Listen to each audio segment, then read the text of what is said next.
Икономическата криза и отлива на инвестиции накара много фирми да обърнат поглед към алтернативни техники за балансиране на бизнеса си. SEO услугата е един от начините да запазиш позициите си, смятат експерти и организатори на SEO конференция 2010.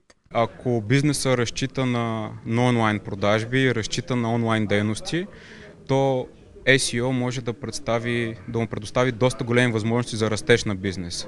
Все повече хора преди да направят някаква покупка, било то на техника или на някакъв друг тип услуга, сяда в Google, търси за нея каква информация ще намери за нейните продукти и за това SEO-то предоставя доста големи перспективи за развитие на бизнеса, увеличаване на неговите продажби, вследствие на което е печалба.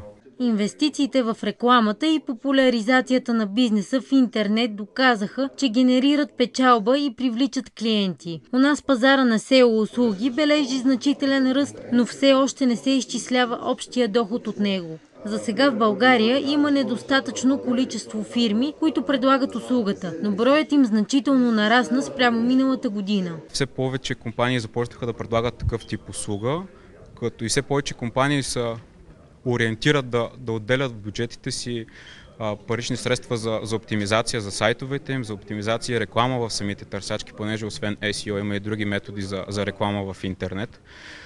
Така че пазара все повече ще се развива в България. Има доста специалисти в България, които си вършат качествено работата, знаят за какво става въпрос и биха били в голяма полза на фирмите, искащи да развиват дейност в интернет пространството. SEO пазарът е сферата, където няма теория, а само практика. Интерактивно, различно, уникално е това, което дава печалба. Следиш конкурента и правиш по-доброто от него. Само това е шансът да си начални позиции на SEO пазарът.